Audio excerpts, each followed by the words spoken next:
Hi friends, welcome to Ignited Minds. Today we are going to understand chapter number 7 from your civics book, class 10 NCERT. The name of the lesson is Outcomes of Democracy. Today in this video, we are going to understand the last topic of this chapter, dignity and freedom of the citizens.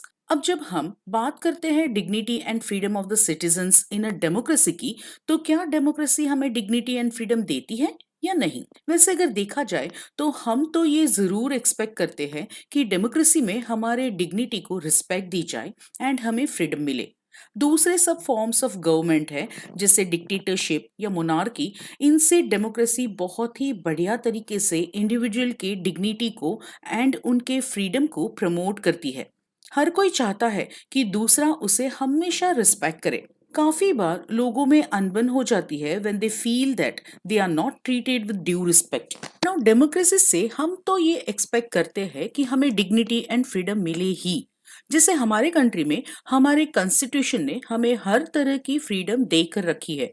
Freedom तो सभी को एक जैसी ही मिली है, but हमारे country में कोई कोई सोसाइटीज ऐसी है जो सबऑर्डिनेशन एंड डोमिनेशन पर बिलीव करती है। यानी कॉन्स्टिट्यूशन में तो लिखा है, बट रियलिटी में कोई कोई सोसाइटीज डिग्निटी एंड फ्रीडम को बिलीव नहीं करती, क्योंकि ऐसे सोसाइटीज लॉन्ग टाइम से सबऑर्डिनेशन एंड डोमिनेशन पर बेस्ड है। जैसे कास्ट सिस्टम, लिखा तो है ऑन पेपर कि we all are equal and सभी को एक जैसी ही राइट्स मिलेगी, बट पहले के टाइम में लोअर कास्ट को रिस्पेक्ट तो दूर की बात है, उन्हें तो काफी जगहों पर एंट्री भी नहीं मिलती थी। सो इस तरह की सोसाइटीज को dignity and freedom of individual को एक्सेप्ट करना मुश्किल हो जाता है। यहाँ डिग्निटी ऑफ वुमेन का एग्जाम्पल देते हुए समझाया है कि डेमोक्रेसी में women are also given equal rights, but इस मेल डोमिनेटेड सोसाइटी में वुमेन को अपने राइट्स के लिए फाइट करना पड़ता है। अपने डिग्निटी के लिए, अपने फ्रीडम एंड अपने हक के लिए आवाज उठानी पड़ती है। नाउ कॉन्स्टिट्यूशन में ये कहा गया है कि वुमेन को भी डिग्निटी एंड फ्रीडम दी जाएगी, बट गारंटी नहीं है कि मिलेगी ही, क्योंकि society is based on the basis of subordination and domination. पुराने टाइम से चली आती हुई रीत रिवाज पर हमारी सोसाइटी बेस्ड है। अब कॉन्स्टिट्यूशन में लिखा है, बट गारंटी नहीं है कि इस मेल डोमिनेटेड सोसाइटी में वुमेन को डिग्निटी एंड फ्रीडम मिलेगी या कास्ट सिस्टम नहीं होगा वगैरह। अब जो लिखा गया है वो हो तो नहीं रहा। हमारे एक्सपेक्टेशंस एंड रियलिटी में बहुत फर्क है। तो फिर हम क्यों डेमोक्रेसी को अडॉप्ट कर रहे हैं? क्योंकि एटलीस्ट डेमोक्रेसी में चांस तो है कि शायद मिल जाए। गारंटी नहीं है, बट एटलीस्ट लिखा तो है, तो शायद फ्यूचर में हमें डिग्निटी एंड फ्रीडम मिलने का स्कोप हो सकता है। जब लिखा हुआ है तो एटलीस्ट डेमोक्रेसी में हम हमारे डिग्निटी एंड फ्रीडम के लिए या इक्वल राइट्स के लिए फाइट तो कर सकते हैं, आवाज तो उठा सकते हैं। जबकि डिक्टेटरशिप जैसी नॉन डेमोक्रेटिक गवर्नमेंट में तो स्कोप ही नहीं है डिमांड करने की या फाइट करने की। जैसे पहले के टाइम में चाइल्ड मैरिजेस हुआ करती थी या सती सिस्टम हुआ करता था, which was totally wrong, but कोई आवाज नहीं उठाता था because we can say कि it was based on subordination and domination basis। but बाद में ये लॉ बनाया गया कि child marriages and Sati system is prohibited in our society। Now law बनने के बाद लोग आवाज उठाने लगे, उसे अपोज करने लगे एंड अपने हक के लिए लड़ने लगे। तो in the same way, legally and morally, you cannot deny dignity and freedom to any woman. It is the right also.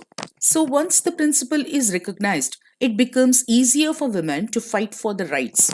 Same is the case with caste inequalities also. It's a fact कि आज भी काफी जगहों पर untouchability practice की जा रही है, बट इसके बावजूद हम कहते हैं कि डेमोक्रेसी सुपीरियर है, क्योंकि एटलीस्ट तुम डेमोक्रेसी में कास्ट इनइक्वलिटीज के ऊपर आवाज तो उठा सकते हो। सो इस तरह के डिस्क्रिमिनेटेड कास्ट के ऊपर हम लोग आवाज उठा सकते हैं। They can also claim and demand कि we want equality, and so we can say कि democracy in India अब मजबूत हो गई है।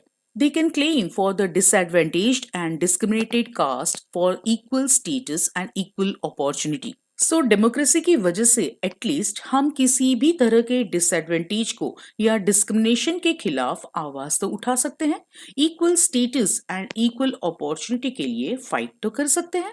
नाउ अगर देखा जाए तो डेमोक्रेसी का एक डिस्टिंक्टिव पार्ट है कि it's examination never gets over. क्योंकि जैसे जैसे डेमोक्रेसी एक टेस्ट पास करती है, उसके सामने दूसरा टेस्ट, दूसरा चैलेंज रेडी रहता है। कैसे? तो जैसे जैसे लोगों को डेमोक्रेसी से कुछ बेनिफिट्स मिलते हैं, उन्हें और बेनिफिट्स की लालच होती है, एंड वे हमेशा कुछ इंप्रूवमेंट्स की आशा रखते हैं। And so we can say कि it's examination never gets over. Now suppose अगर हमने लोगों को डेमोक्रेसी के फंक्शंस के बारे में पूछा, तो लोग अपनी एक्सपेक्टेशंस बताएंगे, एंड जब उनकी एक्सपेक्टेशंस पूरी नहीं होगी तो they can even blame democracy. For example, अगर हमने हमारी गवर्नमेंट के बारे में लोगों से पूछा, तो दे विल से कि पेट्रोल के भाव बहुत बढ़ गए हैं, गवर्नमेंट तो कुछ नहीं कर रही, हर जगह महंगाई बढ़ रही है, वगैरह वगैरह। सो एक्सपेक्टेशंस एंड कंप्लेंट्स, टेस्ट कभी पूरा ही नहीं होता। एक टेस्ट पास करो तो दूसरा रेडी रहता है। तो क्या डेमोक्रेसीज में कंप्लेंट्स अच्छी होती हैं? तो yes, complaints are good in democracies. It is considered as a feedback for democracy. Complaints की वजह से you will try to improve. कोई भी पिक्चर जब रिलीज होती है तो क्रिटिक्स अपना ओपिनियन देते हैं उस फिल्म के बारे में। उसमें negative comments are also considered as positive feedback, as it gives you a chance to improve. Exam में तुम कैसे कम मार्क्स आने पर और ज्यादा मेहनत करते हो? सो एग्जाम में कम मार्क्स आपको पॉजिटिव फीडबैक देता है to improve yourself. So democracy में पब्लिक जब कंप्लेन करती है, इट मीन्स कि पीपल आर अवेयर। उनमें एबिलिटी है कि वे सोच समझ कर एक्सपेक्ट करें।